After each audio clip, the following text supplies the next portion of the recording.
1 Timoteo 1, 8 al 11, voy a dar lectura y ustedes me siguen con su vista.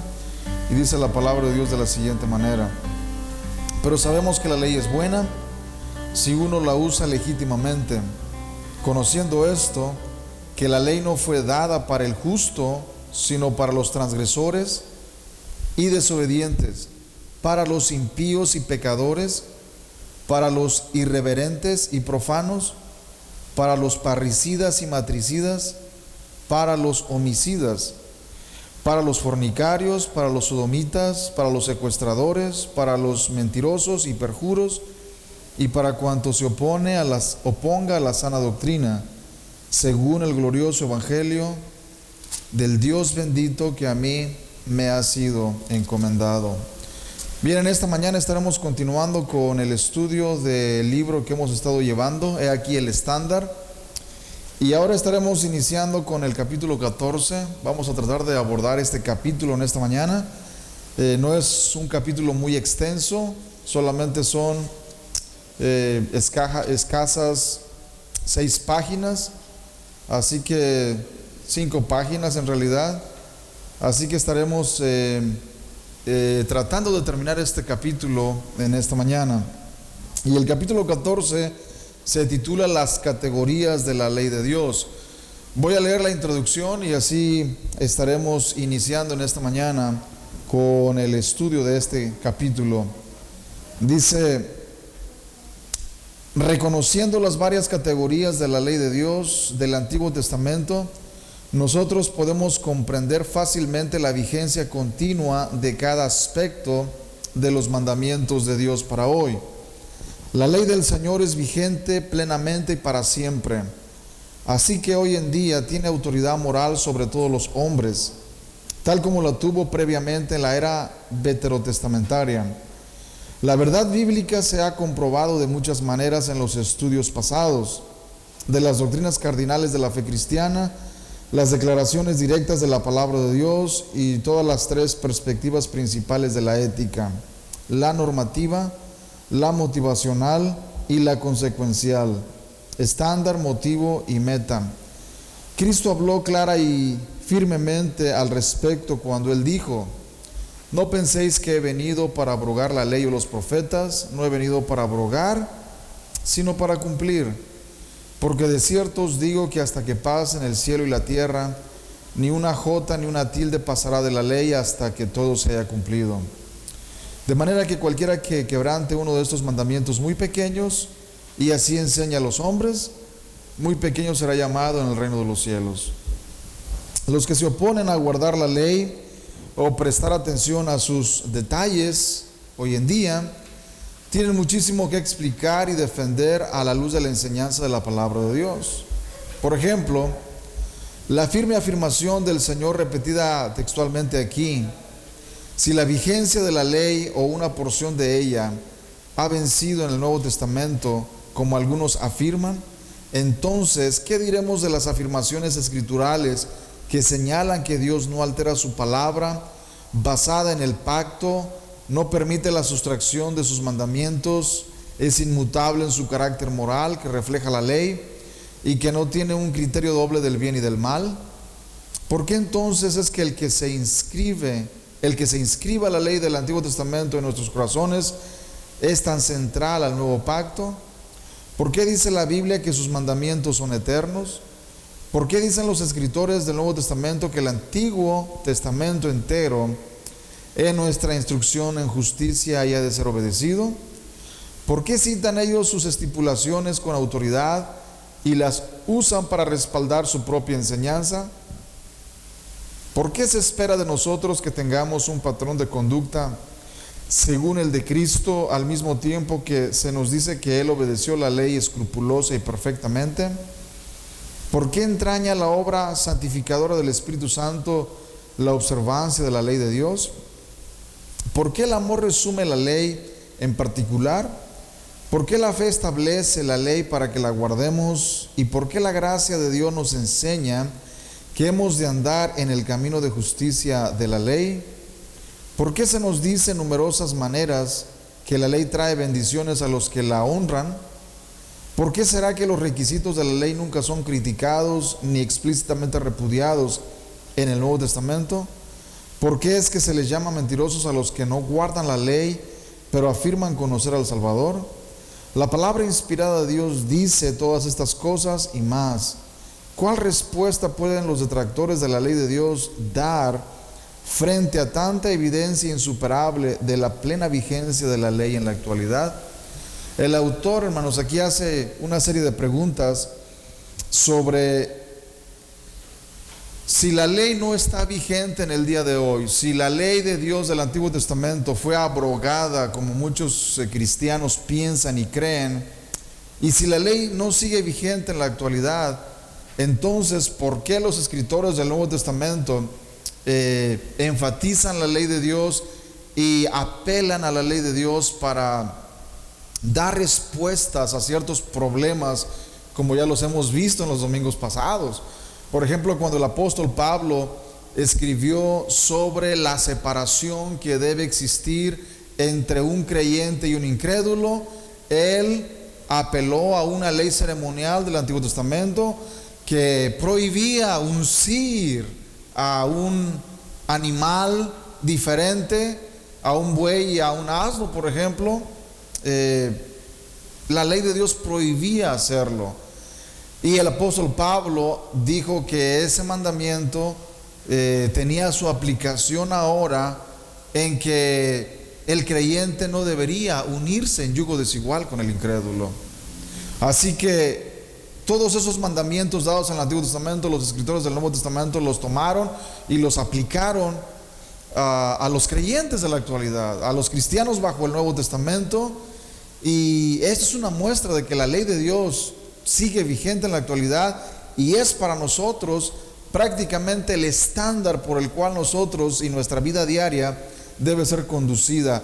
Hay varias preguntas que hace el autor aquí en esta introducción, que en realidad, hermanos, cuando nos ponemos a meditar en esas preguntas, nos damos cuenta que no podemos llegar a la conclusión de que la ley de Dios era solamente para Israel, solamente para el pueblo de Israel. Aún la ley ceremonial que fue dada al pueblo de Israel, aunque nosotros no las guardamos ya, las leyes ceremoniales, aún así los principios de esas leyes, hermanos, son importantes para nosotros y tienen enseñanzas éticas, morales, de las cuales nosotros nos beneficiamos también, y el Señor desea que nosotros nos sometamos a ellas. Por ejemplo, una ley ceremonial que el apóstol Pablo tomó del Antiguo Testamento para mostrarnos que todavía estaba en vigencia, era aquella ley que dice que no se pondrá bozal al buey que trilla. Lo estuvimos viendo el domingo anterior, que el mandamiento dice: no pondrás bozal al buey que trilla. El apóstol Pablo toma ese mandamiento y dice: no se refiere tanto a los bueyes. Dios no tenía tanto cuidado de los bueyes, sino se está refiriendo en primer lugar a que todo aquel que trabaja en la obra de Dios es digno de su salario. El obrero es digno de su salario.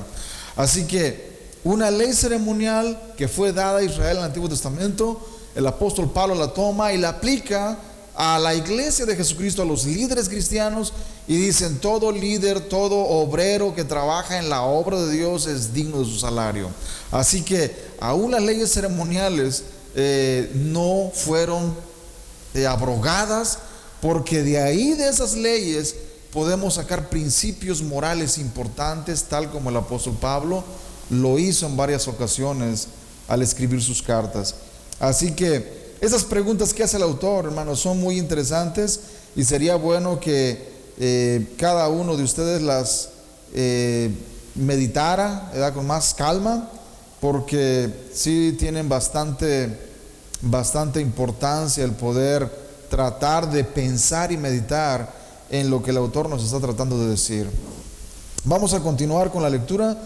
Ahí vemos, hermanos, cómo el autor nos muestra que una de las objeciones a la ley de Dios por algunos cristianos es que, por ejemplo, ellos dicen: la ley de Dios no puede ser aplicable en la actualidad de ninguna manera, dicen ellos. Y uno les pregunta, ¿y por qué no puede ser aplicable en la actualidad? Ellos dicen, porque en la ley de Dios se mandaba matar a los blasfemos, a los hijos blasfemos que blasfemaban contra sus padres. La ley los castigaba con la muerte, y también se castigaba con la muerte a los homosexuales, también se castigaba con la muerte a los que practicaban el bestialismo, tenían relaciones sexuales con los animales. Todas esas leyes, hermanos, estaban vigentes de manera legal y judicial en el tiempo del Antiguo Testamento, y todo hijo que blasfemaba contra sus padres era asesinado. Toda persona que era encontrada culpable del pecado de sodomía, por ejemplo, era asesinado. Todo aquel hombre o mujer que era encontrado culpable del pecado de bestialismo eran asesinados. Y muchos en la actualidad dicen, no, esto no puede ser, no puede ser. Y tratan de mostrar como que Dios es injusto, fue injusto al establecer la pena de muerte para tales pecados. Y sin embargo, aún en la actualidad, el gobierno de los Estados Unidos practica la pena de muerte en contra de los criminales. Una persona que le quita la vida a otra persona es sentenciado a muerte. Esto es algo todavía que se practica en este país. ¿Y cuál es el problema? No vemos ningún problema en que a una persona se le sentencie a muerte si es culpable. Bueno, hermanos, el ser humano en realidad, debido a que no conoce la ley de Dios ni está familiarizado con la ley de Dios, no piensa en términos de la ley de Dios, sino piensa en términos humanistas. Y el ser humano hasta cierto punto puede estar de acuerdo en que a un criminal que le ha quitado la vida a una familia entera, por ejemplo, sea sentenciado a muerte. Donde las personas reclaman es que, por ejemplo, un homosexual sea sentenciado a muerte por el simple hecho de practicar su pecado. Ese es el problema que la gente ve. Dice, no, no es posible. En otras palabras, ellos están diciendo que esa persona es libre para practicar el pecado y no hay ninguna repercusión, puede hacerlo sin ningún impedimento porque supuestamente no está violando ninguna ley. El problema es que la ley de Dios es mucho más alta que la ley del hombre, ¿cierto? La ley de Dios es mucho más alta que la ley civil de aquí del ser humano.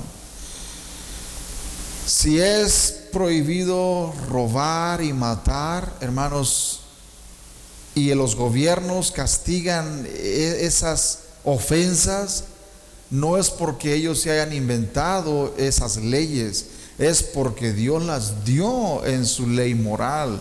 Y los gobiernos, cuando refuerzan esas leyes y castigan a los culpables, ellos están obedeciendo la ley de Dios de castigar al que es culpable. El apóstol Pablo dice en Romanos capítulo 13 que los gobernantes son ministros de Dios, ministros de Dios.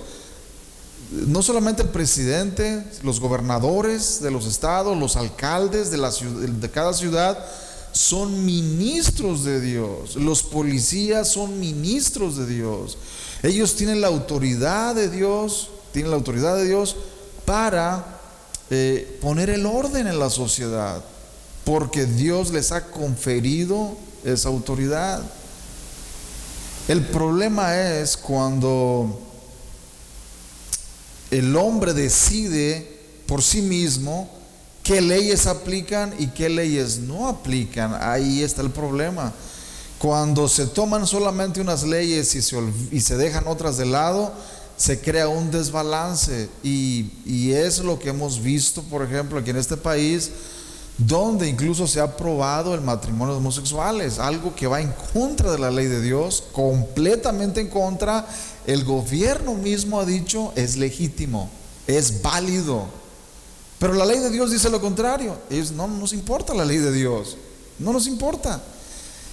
¿Qué están haciendo ellos, hermanos, cuando están haciendo esto? Ellos están poniendo en el lugar de Dios mismo, como si el Estado, como si el gobierno tuviera la autoridad de Dios mismo, y como si dijeran: Dios dijo una cosa, pero nosotros decimos otra, y lo que decimos nosotros es lo que se va a hacer, no lo que Dios dice. Lo que Dios dice no nos importa, lo que realmente importa es lo que el gobierno diga. Hermanos, esto es rebeldía en su máxima expresión. Esto es en realidad seguir el ejemplo de Satanás al rebelarse y oponerse a lo que Dios ha dicho, a los mandamientos de Dios. El gobierno y las autoridades de esta tierra tienen que someterse a los mandamientos de Dios. Tienen que hacerlo, debido a que Dios les ha dado esa autoridad para poner orden en la sociedad. Pero ellos últimamente tienen que dar cuenta a Dios por ello. Tienen que dar cuenta a Dios. Y todo gobierno que formula leyes en contra de la ley de Dios va a tener que rendir cuentas un día delante del Señor. Y no solamente en el día final. Puede ser que en la historia esas personas tengan que rendir cuentas a Dios. Dios tenga que juzgarlos. Dios tenga que traer juicio sobre ellos. Dios lo ha hecho. Naciones enteras han desaparecido, civilizaciones enteras han sido juzgadas por Dios debido a su desobediencia. Así que no es de extrañarse que, por ejemplo, si los Estados Unidos no abrogan esa ley que sigue permitiendo el matrimonio entre homosexuales, no es de extrañarse que Dios pueda enviar, hermanos, un juicio sobre esta nación, sobre este país, debido a lo que ellos han estado haciendo. ¿Por qué? Porque, hermanos, Dios dio su ley moral para que sus criaturas la observaran, la obedecieran, nos sometiéramos a ella. Muchos dicen: no, es que es muy duro.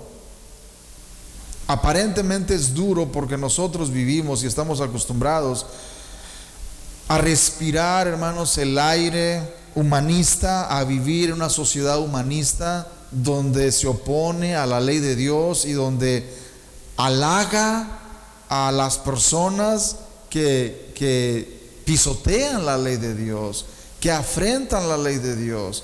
Ellos son los más populares, ¿no es cierto? Ellos son los más famosos. Dicen por televisión y a los cuatro vientos que ellos aprueban el matrimonio entre homosexuales, que ellos están a favor de esas personas y de lo que están haciendo, y ellos son los más famosos, ellos son los más elogiados.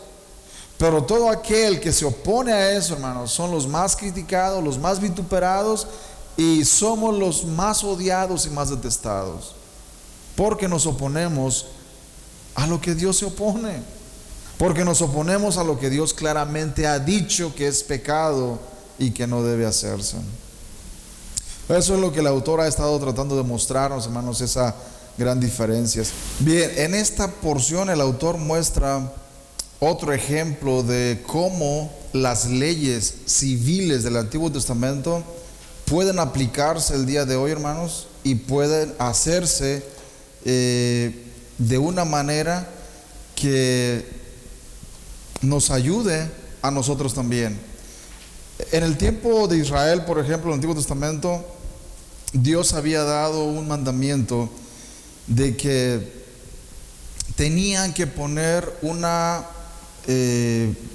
baranda alrededor de la casa, en la terraza. Las casas eran prácticamente construidas de material, ya fuera adobe o de piedra, y las hacían planas, así que en la parte de arriba era una terraza, y Dios había dado ese mandamiento de que debían proteger para que ninguna persona pudiera tener un accidente. El día de hoy ese mandamiento no aplica a las casas del día de hoy porque es diferente cultura, pero el principio del mandamiento aplica en muchas áreas. ¿Qué es lo que hacen los constructores de las calles cuando están construyendo o arreglando las calles? O simplemente si están arreglando el agua potable, hacen un pozo a media calle o a un lado de la calle, pero toma un carril de la calle. ¿Qué hacen los trabajadores o los encargados de ese proyecto?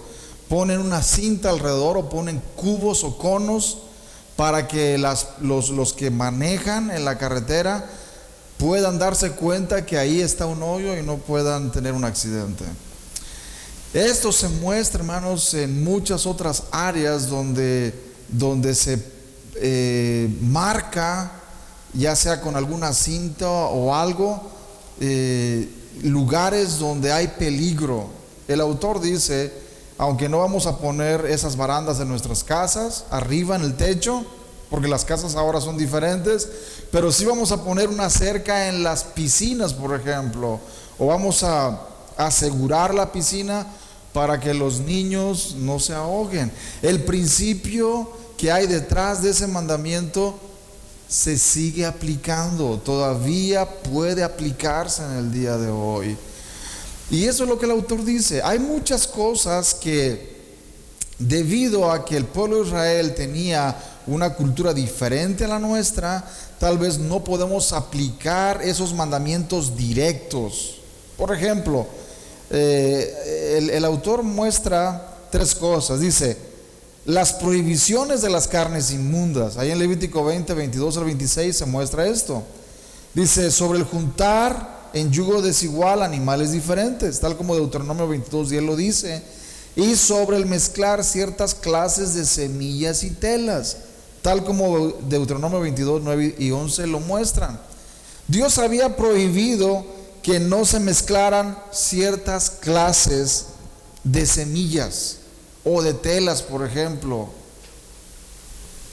El día de hoy, hermanos, este mandamiento es algo totalmente fuera de base. En otras palabras, el mandamiento de Dios en el Antiguo Testamento les decía: no puedes hacerte un vestido con una tela de rayón y una tela de poliéster. No puedes hacerlo, es prohibido. No puedes mezclar esas dos telas.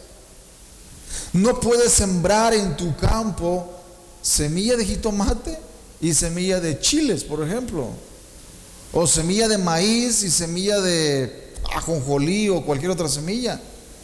Dios prohibió la mezcla de semillas. Dios prohibió la mezcla de telas. Cuando Él decía: cuando vayas al sastre y quieras que te haga una túnica, no tomes dos telas distintas para que te haga una. No. Hermanos, los hispanos hacen sábanas de un montón de tela, ¿no es cierto? Y no hay ningún problema con eso. Obviamente ese mandamiento no se aplica en el día de hoy. No es algo aplicable. Pero el principio que Dios da sí se aplica. Y es el mismo que el apóstol Pablo dijo en Corintios: no os unáis en yugo desigual con los incrédulos. Ese es el mismo principio. La mezcla no es buena porque Dios demanda separación del mundo, separación de aquellos que viven en desobediencia. No puede haber, hermanos, comunión entre un hijo de Dios y un hijo del diablo, por ejemplo. Así que estos mandatos, aunque ya no los observamos en el día de hoy de esa manera como Israel los observaba, ellos, hermanos, eran muy escrupulosos en observar el mandamiento al pie de la letra, no hacerse un vestido con dos tipos de telas diferentes, no sembrar semillas diferentes en sus campos. Pero el mandamiento de Dios iba más allá y nos muestra que moralmente hablando debe existir una separación del creyente, una separación de el creyente con el pecado. Debe existir esa separación. De lo contrario, si el creyente en Cristo, el Hijo de Dios, hermanos, vive en comunión con las tinieblas, vive en desobediencia a los mandamientos de Dios, esto trae como resultado la ira de Dios, el castigo de Dios sobre la disciplina del Señor sobre aquellos que son sus hijos. Así que la conclusión, hermanos, que el autor nos da en este capítulo es la siguiente: hay abundante evidencia que el Nuevo Testamento autoritativamente citó y aplicó estas ilustraciones de leyes de juicio a las situaciones de la época. Para usar los ejemplos mencionados previamente, el Nuevo Testamento repite con aprobación la ley del Antiguo Testamento en prohibir el incesto, tal como lo vemos en 1 Corintios 5:1. La homosexualidad, Romanos 1, 26, 27 y 32. El defraudar a los empleados, Marcos 10, 19. Y el poner bozal al buey que trilla, como lo vemos en 1 Timoteo 5, 18. Existen muchos más ejemplos disponibles acerca de requerimientos éticos fuera del decálogo que se hacen cumplir en el Nuevo Testamento. Por lo tanto, nosotros deducimos que Jesús ha confirmado para siempre las leyes morales de Dios, tanto en sus expresiones resumidas como sus aplicaciones legales. Reconociendo las varias categorías de la ley de Dios del Antiguo Testamento, nosotros podemos comprender fácilmente la vigencia continua de cada aspecto de los mandamientos de Dios para hoy. Es solo una cuestión de leer correctamente la ley misma.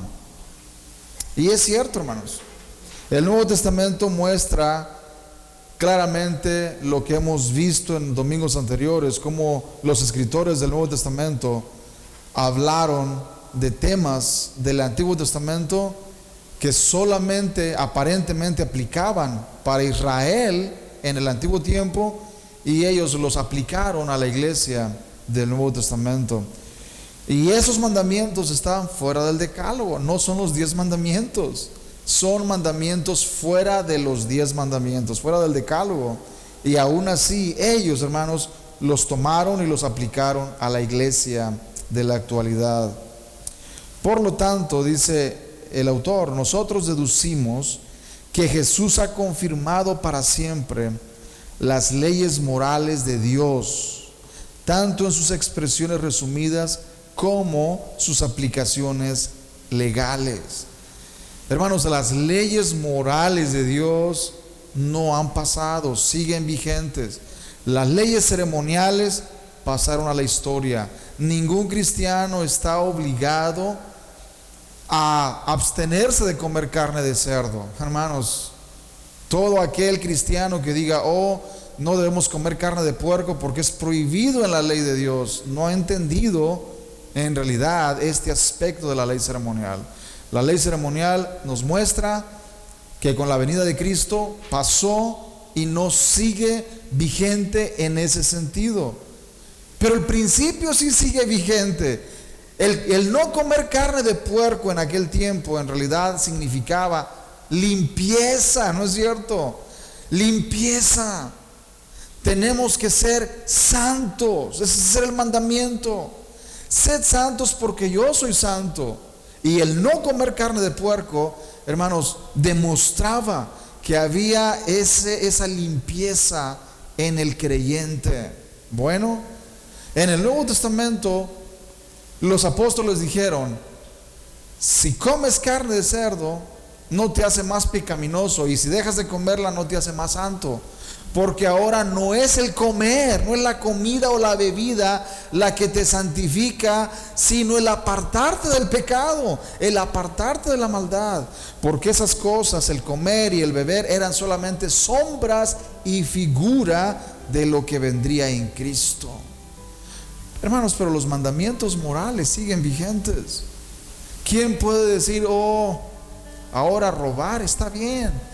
Porque Cristo vino y abolió la ley, y por lo tanto ya la ley no sigue vigente. Vamos a robar, vamos a matar, vamos a hacer todo esto, lo que nosotros querramos, que al fin y al cabo Cristo cumplió la ley, por lo tanto como cristianos no estamos obligados a cumplirla nosotros. No es así, hermano. La ley moral de Dios sigue vigente, y por lo tanto es nuestro deber cada día esforzarnos por someternos a ella.